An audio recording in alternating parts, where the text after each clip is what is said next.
Una hora menos en la Comunidad Canaria, estamos de vuelta aquí en Torrevieja Radio, cerquita de las 12. ¿Quién nos diría que ha pasado tan rápido esta mañana? Y tenemos con nosotros en esta sección jurídica a Juan Chapabría. Juan, buenos días. Rafael, buenos días. ¿Qué tal? ¿Cómo estamos? Gracias a Dios, bien y preparado. Preparado porque, son días muy intensos, no solamente por la actividad del propio bufet, sino también porque la actividad del bufet se cruza con la actualidad política del país. Pues así es, y me lo llegan a decir, bueno, yo creo que a todos, no solo hace 2 años cuando empezó este expediente, este procedimiento, sino hace tan solo 2 meses, cuando nadie cuestionaba que fuese viable una hipotética ley de amnistía, ni siquiera quienes ahora al frente del gobierno en funciones que la quieren aprobar, y de hecho la han presentado ya en el Congreso de los Diputados. Pues la verdad es que no nos lo podríamos creer, que ya no solo el bufete iba a llevar uno de los procedimientos más importantes a nivel judicial, a nivel nacional, sino que además se iba a convertir en protagonista indiscutible de esta actualidad. Pero bueno, las cosas son así, ahora entraremos más en detalle, pero bueno, ultimando esa vista que tenemos el viernes en el Tribunal de Cuentas y bueno, pues cogiendo fuerzas también como demócrata para los tiempos tan convulsos que nos vienen las próximas semanas. ¿Cómo han sido estos últimos días para la actividad del bufete y de cara, como decimos, a esa vista del Tribunal de Cuentas? Pues la verdad, Rafa, es que no puedes parar. De hecho, yo ayer estaba en Valencia porque tenía vista en el TSJ, en el Tribunal Superior de Justicia de la Comunidad Valenciana. Tenía unas reuniones ya concertadas allí también propias de la actividad de nuestro despacho en Valencia. Y al final es una cuestión que tú, conforme se van acercando los días, pues la tienes cada día más presente, más en la mente, pero al final el día a día, la verdad que tampoco te da lugar para mucho más. A cada cosa hay que dedicarle el tiempo necesario, sabiendo de la importancia crucial que tiene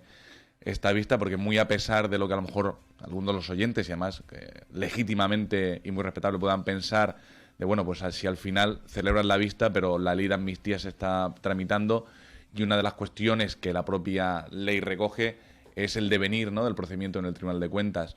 Pero lejos de ello, una de las partes contrarias, de los más de una treintena de demandados que hay en el Tribunal de Cuentas, hay 14 abogados que tendré enfrente y que seguramente no podré reprimir mis ganas como demócrata de decir algo de lo que pienso, ya, evidentemente bien hilado y hilvanado a nivel jurídico, pero que deje entrever cuál es mi posicionamiento, porque ellos se están permitiendo el lujo de estar negociando al margen de lo que es la ley, de lo que es nuestra Constitución. Lo mínimo que podemos hacer los demócratas es evidentemente manifestarnos, y los que además tenemos un altavoz, como será mi caso el viernes en el Tribunal de Cuentas, pues decir lo que pensamos, porque está siendo una situación que va a dañar de una manera irreparable las instituciones, entre ellas la propia independencia de la justicia en España.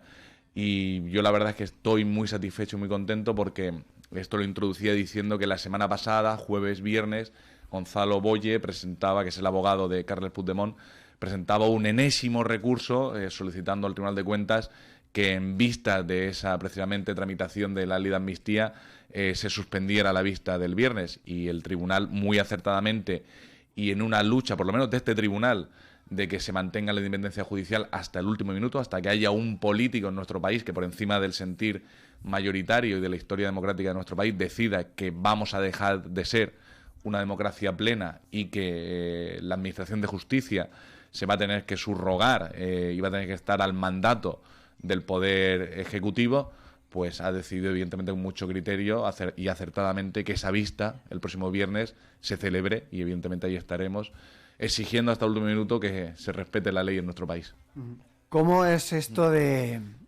estar presente en un proceso que cruza además con lo más sentido, ¿no?, para en este caso pues un demócrata, y que además con una situación, no sé si decir compleja, pero sí que al menos pues que socava mucho el sentir de unidad de un país, y que intervenís directamente en lo que pueda pasar? Pues indistintamente que ahora entraremos de lo que yo entiendo cómo va a terminar este procedimiento, pues Rafa, la verdad es que sintiéndome agradecido a la vida, y agradecido sobre todo a la vida en mi parte como profesional, porque tengo 37 años, sí que creo se me permita una gran madurez en cuanto a lo que es a mi profesión se refiere y al objetivo claro que tengo que cumplir con ese instrumento que me ha dado la vida, que es en mi empresa, que es el bufete al que represento, pero sintiéndome un privilegiado porque evidentemente como demócrata y además constitucionalista y que respeta las instituciones de nuestro país, pues tengo la gran fortuna de que la vida ya hace 2 años pues me llevase a asumir este expediente que a día de hoy se ha convertido, pues no solo a nivel jurídico, pues uno de esos expedientes que se estudiarán el día de mañana en las facultades de Derecho, sino que probablemente se estudie en lo que será nuestra historia contemporánea más reciente de nuestra democracia, porque sin duda será uno de esos procedimientos que habrá que explicar cómo terminaron, porque han sido fruto de la negociación de la propia ley de amnistía. Entonces, bueno, privilegiado, pero a la vez con muchísima responsabilidad, porque a día de hoy, desde hace ya meses, nos están llegando muchas llamadas por distintas vías, no solo llamadas, evidentemente distintas vías de comunicación, muchos mensajes de apoyo, evidentemente demócratas de todo el país, que evidentemente eso se suma pues a las cientos de miles de personas que se están manifestando en toda España en favor de la democracia y la separación de poderes,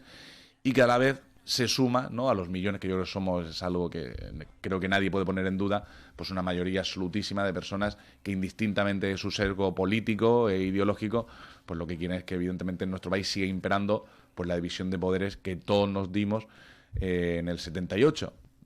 Ahora se pone eso en tela de juicio, pues ya te digo, pues me siento un privilegiado de poder defenderlo hasta el último minuto, hasta el último procedimiento, el viernes en el Tribunal de Cuentas. Porque precisamente, como estábamos comentando, como veníamos adelantando, este viernes se celebra esa vista del Tribunal de Cuentas en la que se juzga precisamente detalles o conceptos o bueno de este proceso que es precisamente el que se quiere amnistiar y el que se pretende pues pasar un poquito por encima, ¿no? Dejando a un lado la decisión que pueda adoptar un tribunal y bueno, dando esa carta de amnistía y de, bueno, de ese aquí no ha pasado nada, ¿no? Sí, la verdad es que lo paradójico de todo esto es eso, es precisamente que nuestra legislación, nuestro propio marco, que sobre el cual y a partir del cual puede nacer y tener sentido cualquier legislación que en el Parlamento se tramite, evidentemente esta amnistía no tiene sentido. No tiene sentido porque si ya iba en contra del posicionamiento inicial del gobierno en funciones, de Pedro Sánchez, una suerte de indultos, porque además van en contra del propio ideario de cualquier político progresista, que es decir, indultar a cualquier otro político, compañero o no, indultarlo por cuestiones de malversación. Es decir, es que eso va en contra del principio fundamental de un progresista, es decir, que hayan políticos que se tengan que beneficiar del sistema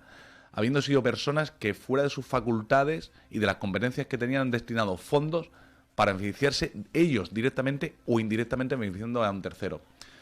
Oye, pues la verdad es que se hace muy difícil ver que eso pueda estar defendiéndolo un partido socialista que, como digo, ya se están desvinculando también líderes históricos a esta decisión, pero que no tiene el fin que se busca de que haya un mayor consenso entre Cataluña y España, si precisamente quienes van a tener la suerte de verse previsiblemente amnistiados, pues no solo no reconocen y no solo piden perdón, sino que la misma vez que se está negociando, a día de hoy, es decir, estas 24 horas a las 11:57, te están planteando que muy bien, muchas gracias, pero que no habéis hecho nada, que simplemente el Estado español lo que ha hecho es reconocer que se equivocó y que su libertad a un referéndum, que también está fuera de nuestro ordenamiento jurídico, tiene cabida. Es decir, que no solo no piden disculpas, sino que están diciendo que lo van a volver a hacer. Pero yo, como he dicho, y ya en otras entrevistas contigo hemos podido comentar, lo van a hacer además habiéndose garantizado que la capacidad de respuesta del Estado que tuvo en el año 2017 ya no va a ser la misma, porque hace un año, en vísperas de esa audiencia previa en el Tribunal de Cuentas, el Congreso de los Diputados estaba aprobando la modificación del Código Penal para la carta, quitar el delito y destipificar la sedición y modificar el de malversación. Es decir, que si se volviesen a repetir los mismos hechos que están diciendo que lo van a volver a hacer, pues nuestro Estado de Derecho y nuestra democracia no va a poder responder de la misma manera. Aquí es interesante también porque, claro, es una cuestión, hay gente que dice que es una cuestión meramente política, hay también jueces hablando de que esto no es tan tremendo, ¿no?, como se está comentando, lo que se está hablando, esa separación de poderes, ese esa sensación de, bueno, de impunidad que puedan tener los políticos que participaron en el procés. En fin, que hay voces discordantes y cada uno va por un lado y claro, es difícil posicionarse cuando uno está pendiente de todas las señales, ¿no? Si hablamos con algunos jueces, piensan que esto es una cuestión totalmente normal que entra dentro de la Constitución y luego, pues hablando con personas como tú, Juan, pues parece ser que no es tan así. Entonces, es una cuestión muy compleja al final. Sí, la cuestión es compleja. Y evidentemente criterios y en el mundo jurídico hay muchos y evidentemente y distintos sobre esta cuestión también. Pero bueno, solo basta ver que al margen de esos criterios personales que todos podemos tener, incluido el mío, tenemos a todas las asociaciones de fiscales y de jueces de nuestro país, ya sean más conservadoras o sean de un sesgo más progresista, que han dicho que todo esto va de lleno, es decir, entra en colisión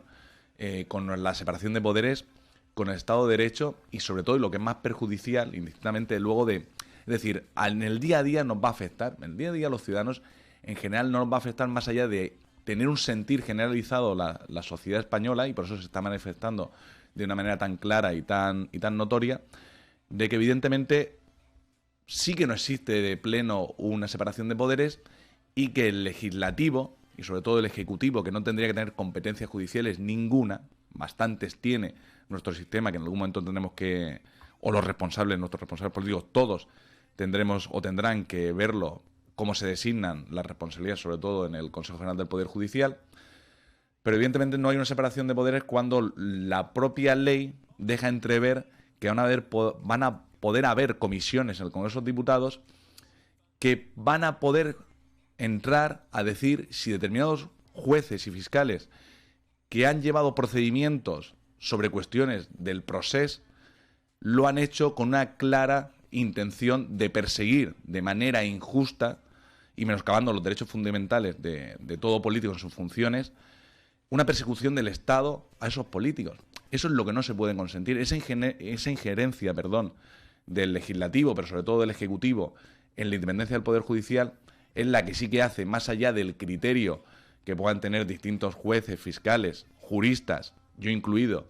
con respecto a la suerte que debe de seguir esta ley de amnistía, lo que sí que no deja ninguna duda con esa independencia es que evidentemente nuestro Estado de Derecho, tal y como lo conocemos, de aprobarse y entrar en vigor esta ley, menoscaba y socava la separación de poderes y sobre todo, lo que más me preocupa de los tres poderes, la independencia del Poder Judicial. Porque si eso se produce y finalmente sucede como todo parece ser, que va a ser así, todo lo que es nuestra Administración de Justicia estará bajo la coordinación del Poder Ejecutivo. ¿Crees, Juan, que esa cuestión va a pasar el filtro del Tribunal Constitucional? Que yo creo que sí, es la puerta más dura que tiene que atravesar esta ley. Creo que en el Tribunal Constitucional cosas que deben de ser cambiadas de inmediato y de facto es la injerencia del Ejecutivo, vuelvo a repetirlo, y lo voy a poner con un ejemplo muy claro. Había un ministro de Justicia en el anterior gobierno de Pedro Sánchez que hoy se sienta en uno de los sillones del Tribunal Constitucional, de los que tendrán que decidir si esta ley es constitucional o no. Y este ministro de Justicia, hace tan solo 4 años, siendo ministro, decía que una posible ley de amnistía era totalmente inconstitucional. Por si hay algún oyente que pueda tener alguna duda, aunque creo que todos los que nos escuchan en la ciudad de Torrevieja son demócratas y constitucionalistas. No me cabe la menor duda de que pues puede haber alguien, no puedo aventurarme a que alguien, no puede haber que nos esté escuchando que vea bien la ley de amnistía. Pero este ministro decía que era inconstitucional. Hace el gobierno una cosa que no se debe hacer y un país demócrata no debe hacer, que es colocar a exministros en lugares donde luego se tienen que tomar decisiones sobre la ley de ese mismo gobierno. Porque ¿qué va a hacer? Hombre, todos entendemos que somos independientes y que cuando desempeñamos una función,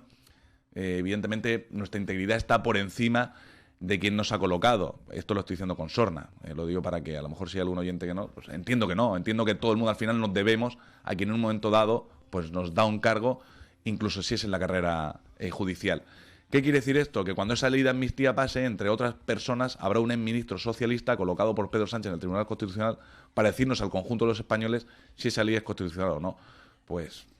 Si va a pasar el filtro del Tribunal Constitucional, a mí aparentemente me da que sí, aunque no sé cómo van a conseguir lograr explicarnos al conjunto de los españoles. Nos queda la esperanza al conjunto de demócratas que evidentemente pasen determinadas cuestiones en los próximos días, horas, diría más bien horas y día que pueda sorprendernos. No descarto que pueda pasar, no descarto que haya integridad en el Tribunal Constitucional y sobre todo no descarto, y ahí sí que no tengo ninguna duda, de que haya integridad en las instituciones, sobre todo de justicia de la Unión Europea, y en última instancia quizás sean ellas las que tengan que reconducir a un país que está dentro de la Unión Europea cuáles deben ser los cauces democráticos por los cuales este tipo de ley debe aprobarse o no en el conjunto de la Unión Europea. Finalizando otra vez con el viernes, Juan. Sí. ¿Qué futuro le ves al proceso del Tribunal de Cuentas? ¿Crees que finalmente pues se aprobará la ley de amnistía, quedará totalmente fuera y ese trabajo que se ha realizado no llegará o no irá a ninguna parte? Si me permites que te hable ya más como jurista, como amigo, te diré que no lo sé. Si te hablo como abogado que encabeza la dirección de este procedimiento, te diré que confío en el Tribunal de Cuentas y que va a haber una sentencia. Una sentencia que algunos oyentes pueden decir, Juan, será una sentencia que simplemente será simbólica. No sé lo que va a pasar. No sé lo que va a pasar, ¿por qué? Porque confío en que además vamos a poner todo nuestro empeño, y yo creo que además el Tribunal de Cuentas está en la misma línea, de que se produzca una sentencia. ¿Por qué? Porque la propia consejera y el secretario letrado del tribunal llevan también muchos años de trabajo. Y hay muchos funcionarios de la Administración de Justicia que dependen del Tribunal de Cuentas que antes de que todo este procedimiento se iniciase, internamente ya llevan años trabajando para hacer y elaborar esas actas de fiscalización que decían que estos señores han gastado más de 10 millones de euros en cuestiones que nada tienen que ver con sus competencias como presidentes de una comunidad autónoma o como consejeros de una comunidad autónoma. Entiendo que ellos tienen las mismas ganas que las puedo tener yo representando a Sociedad Civil Catalana en este procedimiento del Tribunal de Cuentas, de que el Tribunal de Cuentas se pronuncie en un sentido o en otro. Yo no puedo aventurar una resolución. Hombre, yo sé de manera muy objetiva, con un posible sesgo subjetivo, pero conociendo la argumentación de que el fallo seguramente sea un fallo que estime nuestra demanda. Pero para mí lo importante ya no en estas 24 horas es eso, sino que lo verdaderamente importante es que se produzca un fallo. Es decir, que la justicia ya no solo no se hacía, que es lo que se está intentando, sino que no llegue a ser muda. Porque aquí lo que están intentando los 14 abogados de la otra parte no es que haya una sentencia que absuelva a sus representados. Lo que van a intentar el viernes en contra de un servidor, me da igual que sean 14, van a correr la misma suerte. Permíteme ese comentario de orgullo porque llevo mucho trabajo y encima mucha tensión con todo lo que se está viviendo a nivel nacional. Entiendo que ellos quieren que la justicia, y además esto ya sí que choca incluso contra un deber deontológico de cualquier profesional de la justicia, con lo cual los abogados nos incluimos, que es que la justicia hable, que la justicia no sea muda. Entonces yo haré todo lo posible, y el tribunal yo entiendo que también, para que haya una sentencia. Lo que pasará a posteriori con esa sentencia, pues el tiempo lo dirá. Aquí seguramente lo iremos comentando, porque ya se irá en función de la tramitación de la propia ley de amnistía, de los recursos que se vayan presentando, incluido, ya aventuro y doy casi como primicia a nosotros, porque ya ese encargo profesional se nos ha hecho y el bufete lo ha aceptado, de encabezar ese recurso de inconstitucionalidad ante el Tribunal Constitucional ante esa ley de amnistía, y si finalmente tuviésemos que recurrir a Europa, al Tribunal de Justicia Europeo, pues también iremos a esa instancia para, evidentemente, ya no solo defender los intereses de nuestros representados, de sociedad civil catalana y de los miles y de millones de españoles que representan en toda España, sino creo que ahora ya es un deber, si se me permite, casi patrio, defender lo que todos entendemos que nuestro marco de convivencia del 78 está plenamente en vigor. Sí que es verdad que habrá que entrar, como he dicho antes, a revisar a la mayor brevedad posible y a reestructurar algunas de nuestras instituciones, evidentemente la de la Administración de Justicia, pero lo que no puede es prevalecer que por una investidura de un día en concreto que se votará el jueves de esta semana, pues nuestra democracia se pueda tener que poner en entredicho y nuestra imagen internacional también verse comprometida simplemente para que una persona sea presidente. ¿Cuánto lo va a ser en el mejor de los casos? Es una pregunta que lanzo a los oyentes. 4, 5, 6 meses como mucho, no lo va a ser más. Entonces no merece la pena el precio tan alto que vamos a tener que pagar para que esta persona siga siendo presidente como mucho 6 meses más. Juan, otros temas menores se pueden tratar en vuestro despacho. que como decimos y solemos decir, está ya situado en Ramón Gallud, ¿verdad? Por supuesto, evidentemente es el Bueno, día a día. Menores o mayores, O mayores, eso ya o cada mayor- uno. O mayores es el día a día. Yo lo digo muchas veces. Yo digo que incluso para los temas menores, estos temas mayores, o por la enjundia que tienen, a lo mejor incluso también en medios de comunicación, lo que son un refrendo, una garantía de que evidentemente, pues, si llevamos estos procedimientos, pues con mucho más cariño, pues algunas cuestiones que podemos entender que jurídicamente son menores, pero que para el cliente son igual o más importantes que esta, porque para cada uno lo nuestro, evidentemente, es prioritario, lo más importante, pues evidentemente le ponemos el mayor de los aciertos a nivel jurídico y de las interpretaciones que podemos hacer. Así que, pues, evidentemente, encantados de recibirles en Ramón Gallú, número 47, en esas nuevas oficinas hechas para ellos, para nuestros clientes, y bueno, y en muy poco tiempo, pues ya también de poder disfrutar de esas nuevas oficinas en Valencia. Así que, pues nada. Seguimos, Rafa, y deseando la semana que viene contarte qué pasó el viernes. Pues aquí estaremos para escucharlo. Juan, muchas gracias. A ti como siempre.